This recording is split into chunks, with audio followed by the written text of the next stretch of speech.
February 2026 is when medical device companies have to comply with the new QMSR. This is not a suggestion. This is mandatory. It is law. You have to comply. As much as it's obviously going to help the patients, which is the most important part. Risk management is huge in the QMSR. It's everywhere. Right? But I mean, listen, we're all human here and, no one's perfect and sometimes mistakes happen and, it stinks when that happens. What are some really easy ways and efficient tools we can use to make that a little less painful or even a lot less painful and maybe even a little bit fun if you're an AI junkie like I am? You gotta make it fun, but I think you gotta make everything fun. Yeah, so your large language models, your LLMs, which are things like your Gemini, your ChatGPT, Grok, Perplexity, these large language models are insanely smart. Everyone wants to talk about why. It's like, why? It's like, darn it, we all know why. It's like, how? Yeah. How do you do it? Tell us how. At the workshop, you're going to be actually showing people how to do it. The good news is...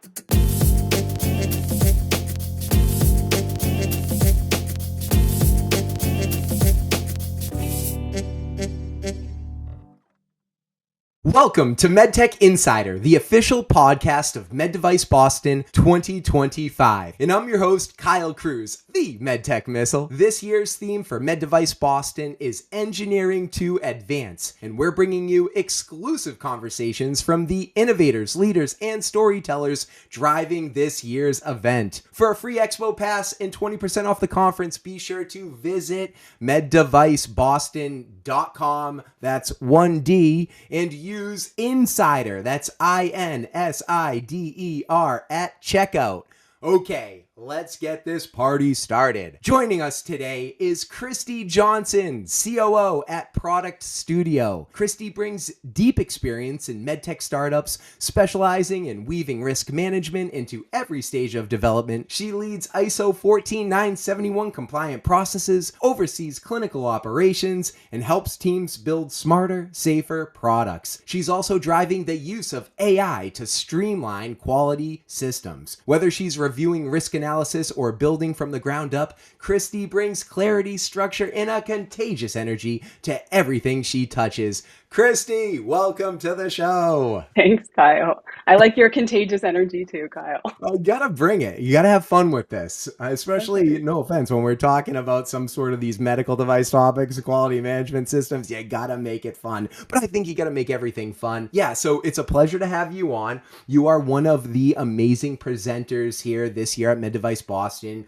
You and the team at Product, your founder, Devin Campbell, you're running a workshop. I've known Devin for over a decade now, and I'm super stoked. That guy has tremendous experience as well as you. Your track record of success is super impressive. But really, I want to talk about this workshop, right? Because that's why the people are attending this year's conference. They're attending to get some real value here. They want to have some hands-on learning experiences, be a part of the conversation. So kind of tell us about the workshop that you and Devin will be hosting at MEDevice Boston 2025. Happy to. So if you work in industry, February 2026 is when medical device companies have to comply with the new QMSR, the new quality management system regulation by the FDA. This is not a suggestion. This is mandatory. It is law. You have to comply. The good news is if you are a regulated product and you comply with the current regulation, you have a good start on what you need, but you don't have everything you need. So the point of this workshop is to go through first identifying what are the changes that you need to make in order to comply with the new regulation to your quality system, and what are some really easy ways and efficient tools we can use to make that a little less painful or even a lot less painful and maybe even a little bit fun if you're an AI junkie like I am. Yeah, well, I don't want to put you on the spot here, but are there any requirements that are really standing out here as we approach 2026 that are super important that, these OEMs should really be focused on? Yeah, a big difference is my personal favorite facet of medical development, which is risk management. Risk management is huge in the QMSR. It's everywhere. There is a massive emphasis on risk management in the ISO standard for quality management systems 13485, which is what FDA is adopting. The whole QMSR release is adopting drafting 1345 into law for the US. 1345 is dripping with references to risk management in the pre-market suite, in the testing suite, in the post-market suite, manufacturing. It's everywhere. You cannot comply with the regulations. And by the way, you probably can't make a safe and effective product, really, if all you have, as an example, is a design FMEA. You're behind. You got to create a bigger risk management file that's more integrated into more facets of the company, both pre and post market. Yeah. What do you think's driving, this heightened focus on, risk management? A lot of risks can be identified early in the design process, and then the controls for those risks, the things that mitigate those risks to be acceptable, can be worked into design controls, which means you figure out something can go wrong based on maybe it's normal use, maybe it's misuse, but in some scenarios, something can go wrong. You can do something about that early, work that control into the product so you don't wait for a customer complaint and then you go back and fix it later. It's decades of the FDA seeing what has worked and what has not, what has created safe and effective products, and what processes end up with recalls, adverse events, 483s, warning letters, consent decrees. And a big part of what ends up in all those bad things is lack of risk management. It's kind of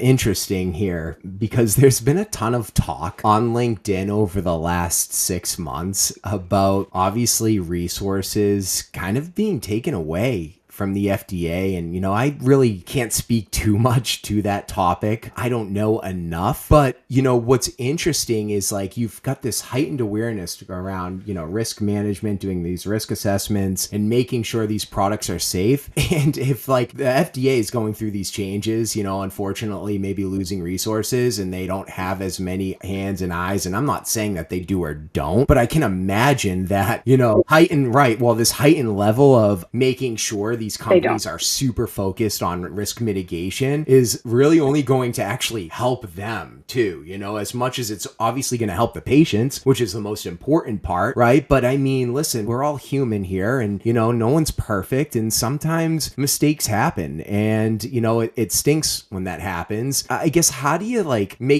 how do companies make sure that this isn't going to be a burden to them though? Because I would imagine there's going to be a lot more upfront work that's expected of these OEMs. I work a lot in the pre-market space with little tiny companies. I work with companies who have on the small end 2, probably an average of 10 employees. The max size is maybe 50, 75 employees for a later stage startup. But I work almost exclusively with resource strapped startups. So when I go to them and I say, hey, your quality system is inadequate to meet the upcoming regulation, the conversation doesn't have to be, but we don't have resources for it, because there are tools you can use to become compliant, to get your processes and your quality artifacts, meaning all your different analyses and all your different quality things that you're creating, to produce a safe and effective product without more head. The tools are really amazing now. They're free or cheap, $20 a month, $40 a month. And I could go on and tell you about them. No, tell us a little bit though about these tools. I feel like they're tools that we all know very much today, we're all very much aware of, but I mean, you're going exactly in the direction that, I was looking to kind of talk more about. So tell us about those tools. Yeah, so your large language models, your LLMs, which are things like your Gemini,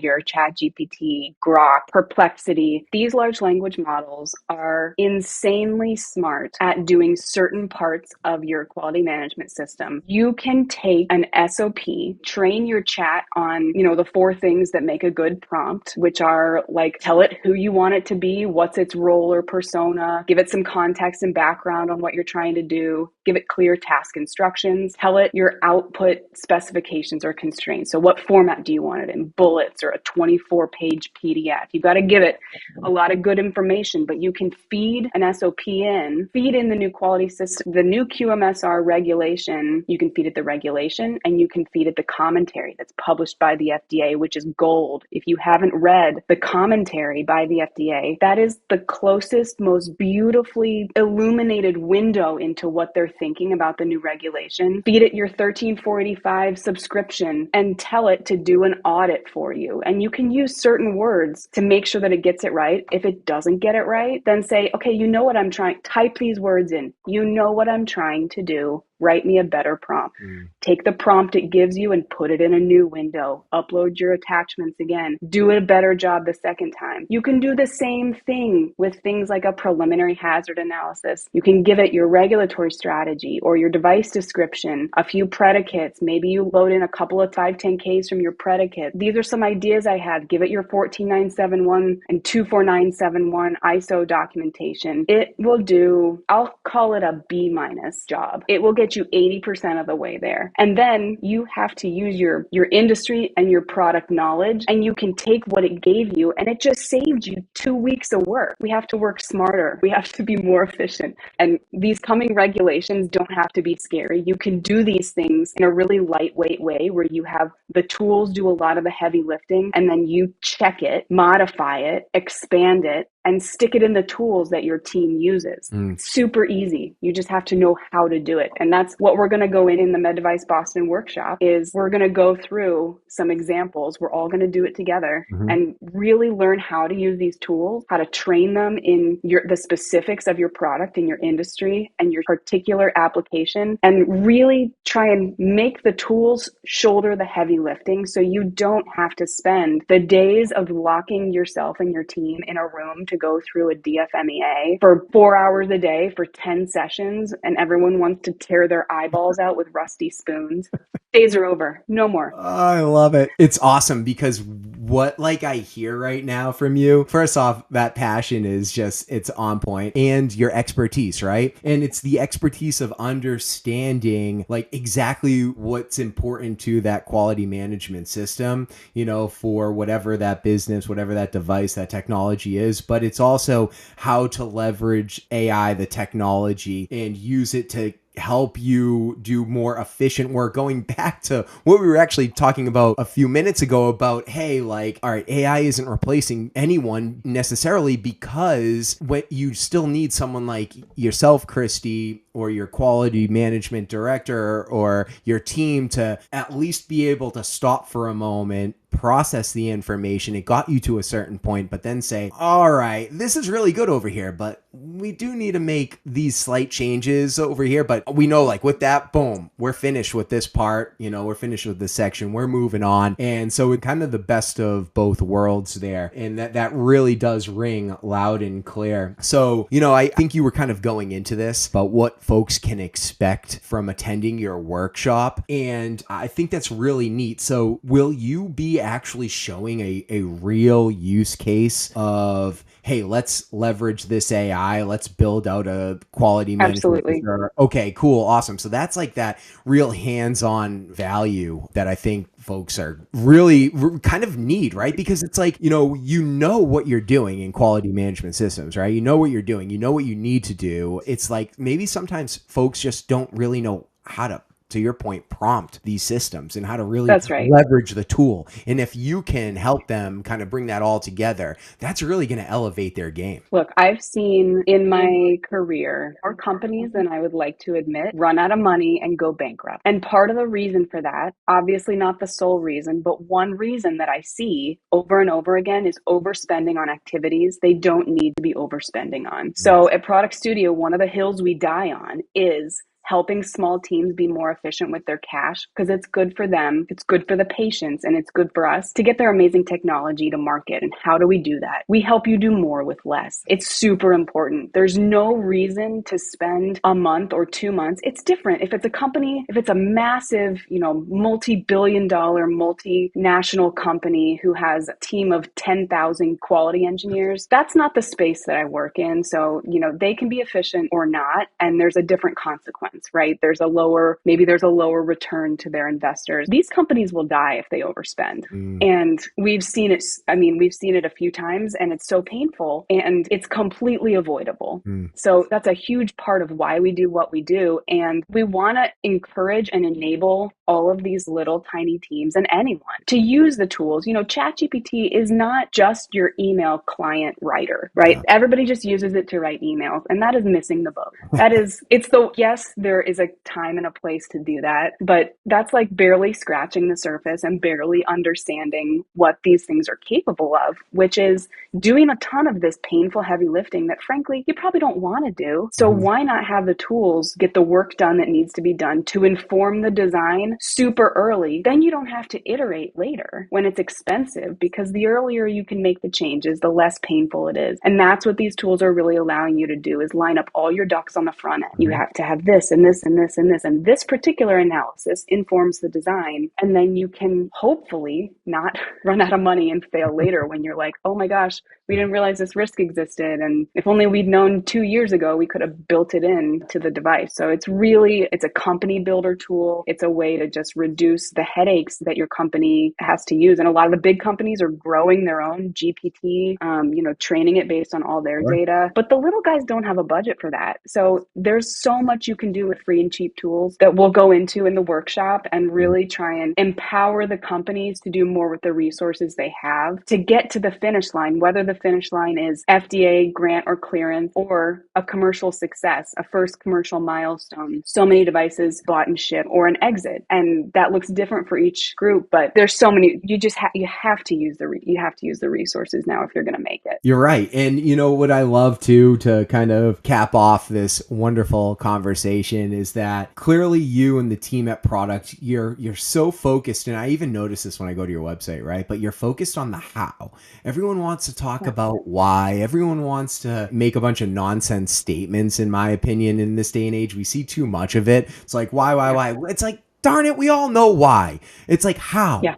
How do you do it? Tell us how. And like, that's what I love, is that's exactly what you're going to be doing at the workshop. You're going to be actually showing people how to do it. So fantastic. Christy, this was a real pleasure. Where like can people find you, go to learn more about you or a product leading up to the show, and of course at the show? So you can check out our website. The name Product, it's spelled a little differently. It's the word product with no U. So go to product, PRODCT.dev. Check us out there. You can find me on LinkedIn, Christy Johnson on LinkedIn. Reach out with your questions about medtech development, risk management, QMSR, or just AI. If you're sitting there wondering, I've got this analysis to do, and I wonder if there's a way to have AI help me with it, I would love to sit and just teach you how you can do that. So reach out. We're here to help and help the little guys do more with it. I love that, Christy. So another huge thank you to our guest, Christy. And I know we could have probably talked for hours, but let's save that for the workshop, of course. And thank you for joining us today on MedTech Insider. And until next time, don't forget to use code INSIDER. That's INSIDER when you're checking out to get your free Expo Pass and 20% off the conference. Thanks again, everyone, for tuning in. And until next time, we'll see you later.